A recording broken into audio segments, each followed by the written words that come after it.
क्षेत्रका सबै करिब 40 जना पत्रकार मित्रहरू, जनप्रतिनिधि कार्यपालिकाका 15 जना पदाधिकारी अनि राजनीतिक दलका हाम्रो जिल्ला गाउँपालिका स्तरीय प्रमुख एवं प्रतिनिधिहरू, विशेष शाखा प्रमुख लगायत सम्पूर्णको उपस्थितिमा यो महत्त्वपूर्ण कार्यक्रम भएको छ। साँच्चै म्याग्दे चाहिँ पर्यटकीय दृष्टिले असाध्यै महत्त्वपूर्ण पनि छ। सँगसँगै अहिले पृथ्वी राजमार्गको विस्तारसँगै पोखराको निकटताले पनि यो ठाउँ जुन मनपाङ आज हामी कार्यक्रम गर्दैछौँ यो झन् असाध्यै पहुँचयोग्य पनि भएको छ। हाम्रा 4वटा पर्यटकीय क्षेत्रको रूपमा चाहिँ हामीले यसलाई मनपाङलाई, त्यस्तै गरी वार्ड नम्बर 1 बर्ज्याङ अनि छाङ गैरा होमस्टेदेखि लिएर हर्कपुर, यी 4वटा चाहिँ आन्तरिक पर्यटनका गन्तव्य सँगसँगै विभिन्न क्षेत्रहरू चाहिँ हामीले पर्यटन गुरुयोजना पनि पहिला एकचोटि बनाएको अवस्था थियो। अब तपाईँहरू पत्रकार मित्रहरूको सहयोग अनि राजनीतिक दल लगायत सम्पूर्णको सहयोगमा हामी चाहिँ वृहत गुरुयोजना पनि निर्माण गर्ने तयारी रहेका छौँ। सँगसँगै आज छोटो कार्यक्रममा चाहिँ सम्बन्धित हाम्रो म्याग्दे गाउँपालिकासित सम्बन्धित पर्यटकीय गन्तव्यहरू के छन् भन्ने कुरामा म थोरै जानकारी गराउन चाहन्छु। एउटा त यो दमौली, मानुङ, बर्च्याङ, किल्चोक, छाङ, हटिया, भिमाद पदमार्ग पनि यो पुरानोदेखि चाहिँ पर्यटकीय पदमार्ग रूपमा रहिआएको छँदैछ। त्यसका अलावा चाहिँ होमस्टे गाउँमा टाक्राङ, घाराडी र बर्च्याङ एउटा छँदैछ। छाङ हटियामा होमस्टे पनि चलेको अवस्था छ। मनपाङ छँदैछ। पृथ्वी राजमार्ग अहिले तपाईँहरूले चाहिँ 4 लाइनको विस्तार सँगसँगै यसले पनि पर्यटकलाई तानेको अवस्था छ। त्यस्तै ग्रामीण पर्यटनको रूपमा पहिचान भएका पर्यटकीय सम्भावना र क्रियाकलापहरूमा चाहिँ म्याग्दे 1 मा चाहिँ तपाईँको धाराडी, टाक्राङ अनि बर्च्याङ छ। त्यस्तै गरी 5 मा चाहिँ मूलबाराई छ। 4 मा चाहिँ गैरी गाउँ छ। त्यस्तै हर्षपुर म्याग्दे 7, ढोके म्याग्दे छ, मनपाङ म्याग्दे छ, त्यस्तै सर्वलाङ म्याग्दे छ। अनि त्यस्तै गरी चाहिँ पदयात्रा पर्यटनको रूपमा चाहिँ विभिन्न चाहिँ मानुङकोट पदयात्रा, पदमार्ग, मनपाङ पदमार्ग यी छँदैछन्। धार्मिक पर्यटकीय हिसाबले चाहिँ धेरै क्षेत्रहरू म्याग्दे गाउँपालिका रहेका छन्। जस्तै मनोकामनादेखि बाराई मन्दिरदेखि अकाला थान, भैरव थान, थानी थान, मनपाङ कोट, थानी मणि मन्दिर, काल भैरव थान, मनोकामना मन्दिर लगायत आकाशे देवी, किल्चोक मन्दिर, जलदेवी मन्दिर यी धेरै छन् भने साहसिक पर्यटकको रूपले पनि प्याराग्लाइडिङको सम्भावना पनि देखिएको छ। माउन्टेन बाइकिङको रूपमा पनि उत्तिकै आकर्षक चाहिँ लोचा डाँडा पर्यटन पदमार्गदेखि दुलेगौँडा हर्षपुर मोटा मार्गदेखि यी पनि देखिएका अवस्था छन्।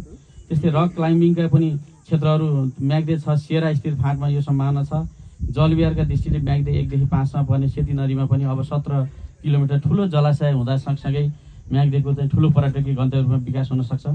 त्यस्तै विभिन्न पार्कहरू छन् पर्यटकीय दृष्टिले, पार्क तथा क्याम्प साइटहरू छन्। हर्षपुर रक गार्डन, आकाशदेवी पार्क म्याग्दे 7, त्यस्तै गरी मानुङकोट, मूलबराई, भैरव थानको यो गापा अन्तर्गत वनभोजका स्थलहरू पनि अकला थान, बरचौर यी विभिन्न वनभोज स्थानहरू पनि छन्। प्राकृतिक सौन्दर्य दृश्यमान तथा चलचित्र पर्यटनको रूपमा विकास गर्न सकिने मानुङकोट छ, टाक्राङ छ, छाङ हटिया छ, भैरव थान, मूलबाराई छ, मनपाङ कोट छ, मनोकामना मन्दिर लगायत यस्ताहरू देखिया छन्। गुफाको अध्ययन तथा अवलोकनको देखि पनि चमेरे गुफा म्याग्दे 7 मा चाहिँ अहिले प्रबल सम्भावना पर्यटकीय देखिया छ। घिचिङ घोडा म्याग्दे 6 छ, तिलार गुफा म्याग्दे 6, चिसापानी गुफा म्याग्दे 5 मौरी बजारमा छ। सांस्कृतिक पर्यटकका दृष्टिले चाहिँ मगर, गुरुङ, नेवार, भुजेल, दराई, कुमाल, बोटे, ब्राह्मण, क्षेत्री लगायतको विभिन्न आफ्नै संस्कृति पर्यटनहरू छन्। कृषि पर्यटनका दृष्टिले त्यस्तै गरी यो सुन्तला पकेट क्षेत्र छ, मास भटमासका छ, अदुवा बेसारको छ, माछा, धान, गहुँ, मकै, कोदो, तरकारी लगायतका छन्। त्यस्तै पर्यटनको दृष्टिले उत्तिकै महत्त्वपूर्ण ठाउँ छन्। स्थानीय खाना तथा पेय पदार्थ छ।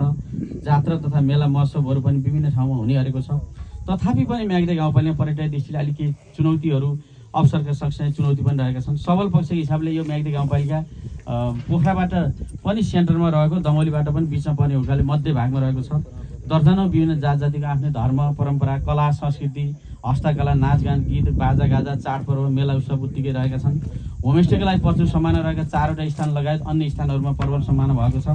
त्यस्तै रमणीय दृश्यका स्थानहरू आकाशदेवी, मनपाङ कोट, मानुङ कोट, बतासे आदि रहेका छन्। पर्यटकलाई उपयुक्त वनजङ्गल छ अनि वनस्पति छ। यो जम्मै हाम्रो लागि अति महत्त्वपूर्ण देखिन्छ। त्यस्तै गरी मिठो बोली, न्यानो सत्कार चाहिँ होमस्टेमा हुने गर्छ। करिब 7 किलोमिटर पृथ्वी राजमार्गले ओटेको भागमा चाहिँ यो धेरै सम्भावना पनि बढी बोकिया छ। पृथ्वी राजमार्गसँग फैलिएको उर्वर म्याग्दे फाँट छ। यी सर्लक्कै दृष्टिले चाहिँ असाध्यै राम्रो छ। तर पनि हामीसँग थोरै आर्थिक सङ्कुचन हुँदै गएको, सङ्घीय र प्रदेश अनुदान पनि घट्दै गएको अवस्था र सडकको पहुँचको सरलता नभएको र ग्रामीण क्षेत्रबाट मानिसहरू बसाइसराईको क्रम बढ्दै जाँदा प्राकृतिक दृष्टिले उत्कृष्ट रहेका स्थानहरू चाहिँ ओझेलमा पर्दै गएको अवस्था। यो सबै क्षेत्रलाई समयमै हामीले चाहिँ आदरणीय पत्रकार मित्रहरूबाट प्रचार प्रसारदेखि लिएर आदरणीय राजनीतिक दल पदाधिकारीज्यूहरूबाट नीति निर्माणका कुरा होस्, योजना निर्माणका कुरा होस्, सङ्घ प्रदेशमा अनुरोध गर्ने विषय होस्, गाउँपालिकाबाट आर्थिक विकासको क्षेत्र रोजगारको क्षेत्रको रूपमा पर्यटनलाई लाने विषयमा बजेटमा अलिक बढी जोड दिने विषय होस्। यी जम्मै कुरालाई हामी एकजुट भएर लाग्यौँ भने पक्कै पनि म्याग्दीमा पर्यटन प्रवर्धन हुनेछ। आजको विशेष गरी यो कार्यक्रममा सञ्चारकर्मीको भूमिका के अथवा जनप्रतिनिधिको भूमिका के भन्ने विषय सँगसँगै भएको हुनाले आदरणीय पत्रकार मित्रहरूलाई चाहिँ तथ्यमा आधारित भएर म्याग्दी गाउँपालिका पर्यटकीय क्षेत्रको प्रचार प्रसार गरिदिनु हुन, निरन्तर असल अभ्यासहरू यसभन्दा अगाडि जसरी म्याग्दी गाउँपालिकाले सहयोग गर्नुभएको छ त्यो हिसाबले यसलाई पर्यटन सँगसँगै जोडेर लैदिनु हुन, तपाईँहरू प्रत्यक्ष औपचारिक अनौपचारिक रूपमा सामेल हुने कार्यक्रममा पनि व्यक्तिगत रूपमा चाहिँ म्याग्दीका यस्ता पर्यटकीय गन्तव्यहरूको प्रचार चाहिँ राजनीतिक तहमा होस् नागरिक तहमा होस् सबै तहमा सञ्चार माध्यममा गरिदिनु हुन।